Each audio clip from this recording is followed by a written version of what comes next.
We are going to get right into questions here for Martin. If you know you're going to have a question, please raise your hand, and we will kick things off with Bob Pockers. Go ahead, Bob.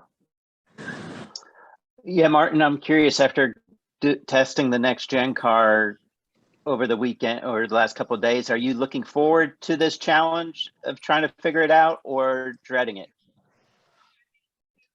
Yeah, I mean, challenges are always fun, I guess. It's part of everything you do in life, part of racing. So definitely going to be, a steep learning curve, a big learning process. Everything's so different on the car. So, the last 2 days at Charlotte, we're able to do a lot, try a lot of things.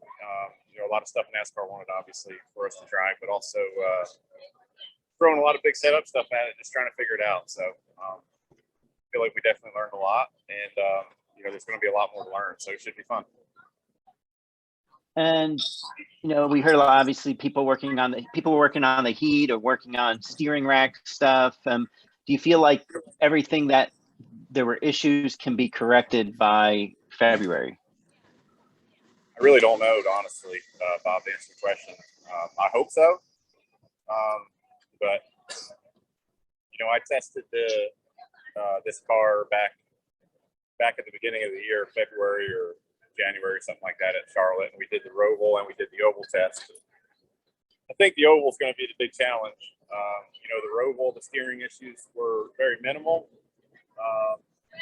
I know I heard some other guys were having some issues. We got ours where it was pretty good, but I think the Oval is going to be the real challenge. So not real sure on that yet. As far as the heat goes, I still think, we got work to do, and I don't know what else they have planned to figure it out, but we have some more testing coming up, and the challenge is going to be, it's not really going to be hot again, until we're racing that car next summer. So it's kind of hard to gauge where it's at right now. 70 degrees in Charlotte the last 2 days, 75 degrees. It was pretty cool outside, and it was still very hot. So definitely think there's work to do there. Yep, right, we're going to take our next one from Claire B. Lang. Go ahead, Claire. Thank you. Martin, you have 5 top 5 finishes and 17 top 10s in 31 career starts at Texas. No reason why you can't go there and dominate or get a win, right? Talk about how you think about heading into Texas this weekend. Yeah, I mean, I'm looking forward to it. We didn't run that well in the All-Star race this year, but All-Star race is always kind of shot in the dark kind of deal. But last fall we ran second in Texas, and hopefully we can use some of that we learned. But in general, I always look forward to going out there. It's been one of those tracks that we haven't been able to win on yet, which is kind of frustrating because we've been so close so many times. So hopefully, be no better time to win than now. So excited to go out and see what we can do. I mean, you go week after week and just do your best. That's Martin Truex Jr. You don't get too shook up over it. But the round of 8 starts. You're solidly, advancing into the round of 8. So how do you look at the round of 8 now starting? Well, I mean, it's it's a fun time of year. It's obviously a lot of challenges. The round of 8 is really as tough as it gets. So we got to be on it the next 3 weeks. But it's it's really fun to be able to be in this position and have potentially another shot at a championship. That's why we do this, and that's why our teams all work so hard. And fortunate to have had a really good year so far, and hopefully we keep it going. That's really kind of how I look at it. Take it one race at a time, and I know we can get it done. It's just a matter of executing and bringing fast cars to the track. Well, good luck at Texas, man. Thank you. Appreciate it. Thanks. Yep. Thanks, Claire. Yeah. All right, we'll take our next question from Stephen Hawkins. Go ahead, Stephen. Hey, Martin, I'm about 15 minutes from TMS. We're getting the rain out of the way today and tomorrow, so we won't have any midweek finishes next week. So great. That'll be good. Hey, one thing, I know the schedule is a schedule, but this year, Texas, since it got the fall race, has always been the 8th of the last 10 races. It's always been the middle race of the round of 8. How different is it? You have to change your mindset knowing that it's a little different this year, that Texas, there's 2 more chances and not 1 after you leave here. No, I don't think so. I mean, I think, all 3 races are equally as important. So it really doesn't matter, where they lie. Obviously the ultimate way to go about this is just go win the first one. But, there's a lot of guys with that in mind as well. So I think for us, all three tracks in the playoffs coming up are, pretty good ones and, pretty stress-free really, other than, just trying to show up and get the job done, see what happens. What do you try to forget, or what do you recall from that miserable fall last week or last year here, where we just had to keep waiting through the rain, and then you come up so close to getting that win and your teammate wins it? Yeah, it was. I remember being very bored for a couple of days, sitting a lot of TV in the motorhome. That's about all I remember. But yeah, the race. I mean, the race went really well. We were really strong, and we were really one lap away from I think the 18 running out of gas and us, closing in for the win. So it was definitely close. But second is pretty good, but it's not what we're after. So try to win it this year, hopefully.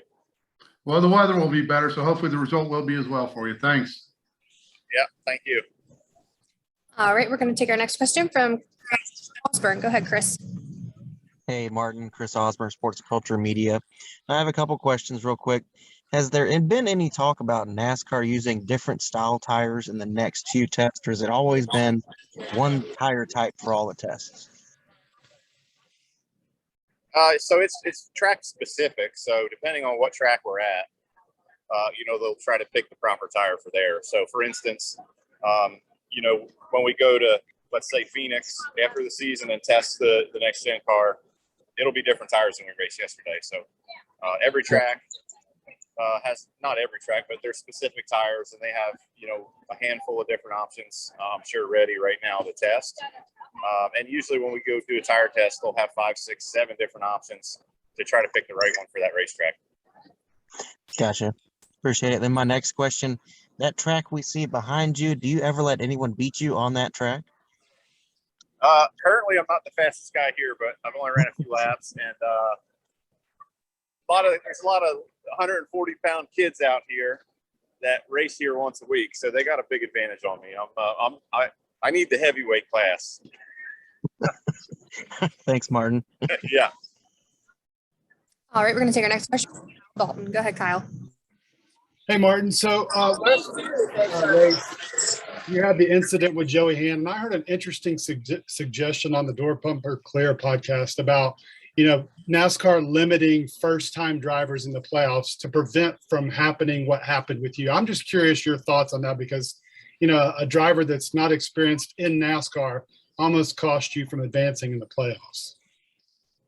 Yeah, I mean, it's obviously glad that it didn't work out that way. And had a good conversation with Joey. He was out there testing the Roval as well, so had a good conversation with him, and obviously a very talented and accomplished road racer. But yeah, I mean, I think if you're going to make your first Cup start, it probably shouldn't be in the playoffs.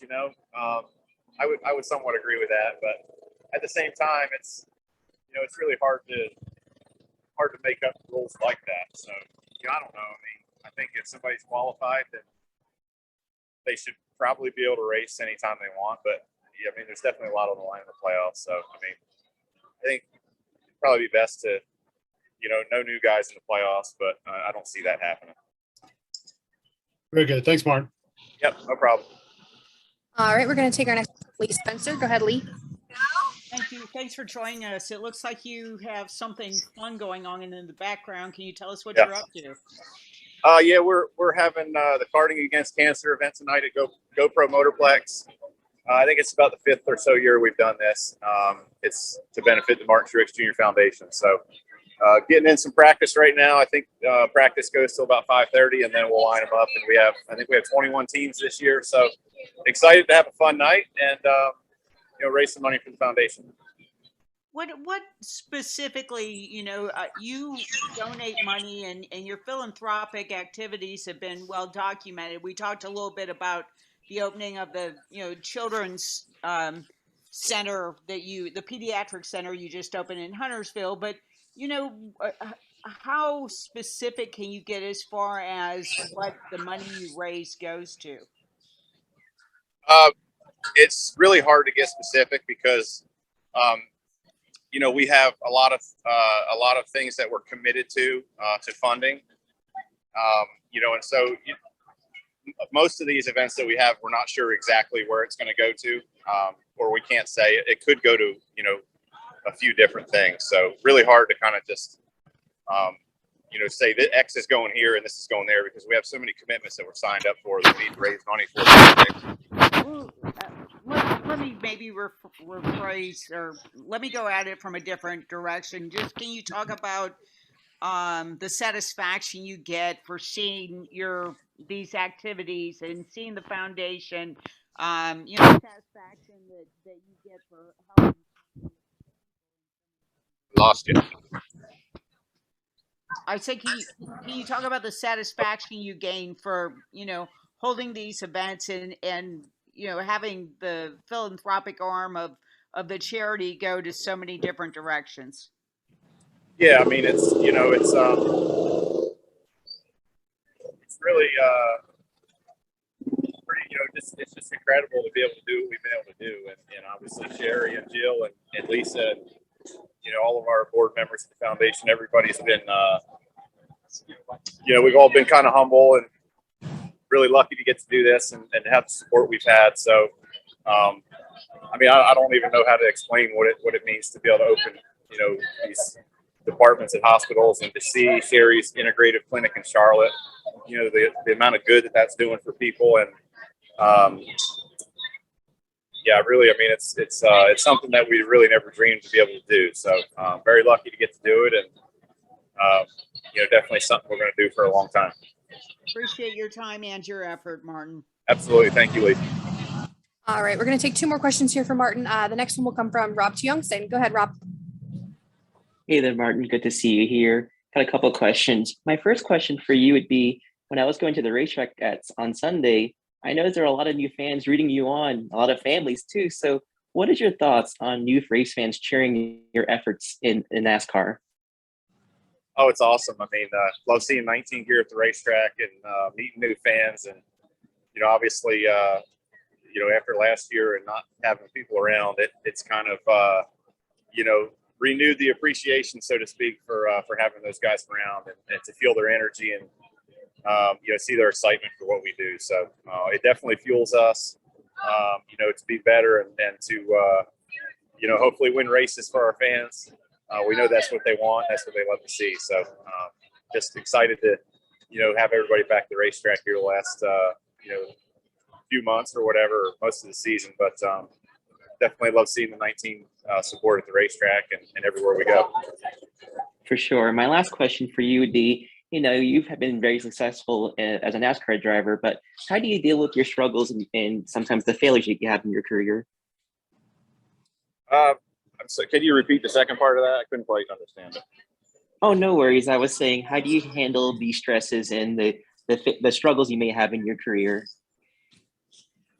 Well, I mean, you know, you kind of just learn to deal with it and fight through them. I mean, I've had, you know, pretty up and down career. If you look at, you know, look back through the years, you know, the last 5 years have really been, you know, kind of the highlights. But you know, definitely went through a lot of struggles to get to where I'm at, and just makes you learn to appreciate the things you have and the people that stand behind you, and you know, the fans as well. So you know, for me, I just always you know, believed in the dream that I had to be a champion, and was able to accomplish that, which is awesome. But you know, this sport is tough, and there's still challenges. You're still always learning. You're still always being challenged to be better, and I enjoy that part of it. So sometimes the struggles are some really good fuel for getting better. Thanks, Martin. Good luck this weekend. Thank you. All right, and we'll take our final question for Martin from Adam Carabine. Go ahead, Adam. Hey, Martin. Thanks for your time today. Sure. Having won at Martinsville and Phoenix earlier this year, how much confidence does that give you in pursuing another championship? Yeah, I mean, definitely gives you confidence, but you know, there's no guarantee. Every race is a new race, and you know, whether you've won at that track the previous time or not, there's still going to be you know, challenges and things that you need to work on. So it's always good to go to places you've had success, but you know, I think for us, we don't want to get too far ahead of ourselves. We know that the next 2 weeks are really important, and you know, you can't put all your eggs in one basket and think you can just go to Martinsville and back up what we did in the spring. So working hard and hopefully, kick off the playoff, this round of the playoffs strong this weekend in Texas. Awesome. Good luck this weekend. Thanks. Thanks. Appreciate it. All right, Martin. Well, thank you so much for joining us. We wish you the best of luck this weekend as well as this evening with your event. Awesome. Thank you.